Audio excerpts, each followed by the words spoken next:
ये श्लोक भगवत गीता के दूसरे चैप्टर का 47वां श्लोक है। जब अर्जुन रणभूमि पर अपने सगे संबंधी, अपने गुरु, भाई और दोस्तों को देखकर युद्ध छोड़ देना चाहते हैं, तब भगवान उसे गीता का उपदेश देते हैं। और गीता का ये श्लोक तो संपूर्ण गीता की समरी जैसा ही है। इसका अर्थ अगर समझ ले तो जीवन की सारी परेशानियां दूर हो जाए। संदीप ने पूछा कि आखिर क्या है इस श्लोक का अर्थ, और इसमें ऐसा क्या है जो आप इसे हर परेशानी का सलूशन बता रहे हैं। ब्रजभूषण बोले, इसका अर्थ है कि हे अर्जुन, तेरा अधिकार कर्म करने में है, उसके फल में नहीं। तू कर्म के फल के प्रति आसक्त ना हो या कर्म न करने के प्रति प्रेरित ना हो।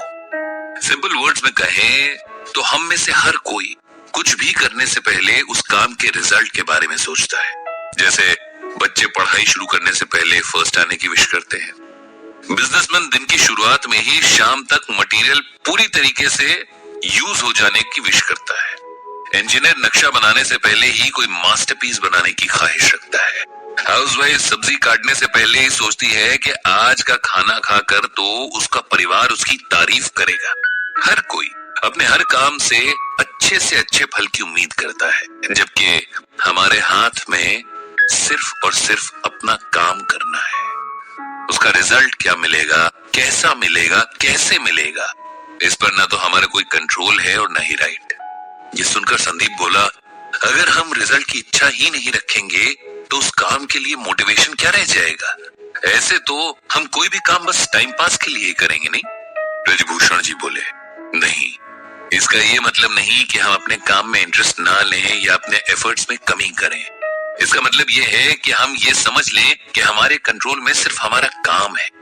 उदाहरण के लिए, एक बच्चे का काम पूरे साल भर अच्छे से पढ़ाई करना है, लेकिन परीक्षा का रिजल्ट और भी कई बातों पर डिपेंड करता है। जैसे कई बार कॉपी चेक करने वाले के मूड पर भी।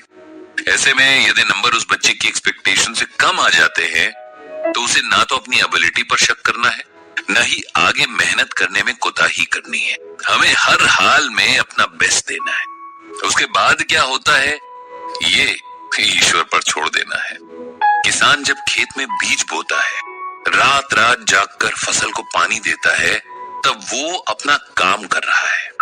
लेकिन अगर सूखा पड़ जाए या उसकी फसल को कोई बीमारी लग जाए, तब किसान को अपने आप को इसकी वजह नहीं समझना चाहिए, क्योंकि ये बात उसके कंट्रोल में नहीं थी।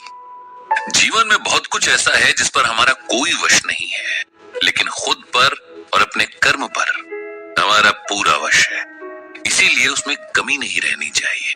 जब हम इस बात को समझ लेंगे तो जीवन की छोटी बड़ी बातों में हौसला नहीं हारेंगे, खुद पर विश्वास रखेंगे और हमेशा अपना सर्वश्रेष्ठ देने के लिए तैयार रहेंगे।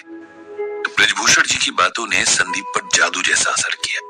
उसने मन ही मन एक बार फिर पूरा जोर लगाकर परीक्षा की तैयारी करने का फैसला कर लिया था। कुछ दिन बाद जब ब्रजभूषण जी के ऑफिस में कंप्यूटर ट्रेनिंग पूरी हुई और सिखाने वाली टीम को विदा किया जा रहा था, तब संदीप ने सबको इकट्ठा किया और कहा, हम सबको हमेशा कुछ न कुछ सीखने के लिए तैयार रहना चाहिए। टीचर कहीं भी किसी भी रूप में मिल सकते हैं, और हो सकता है कोई ऐसा टीचर मिल जाए जो लाइफ के लिए आपका एटीट्यूड ही बदल दे।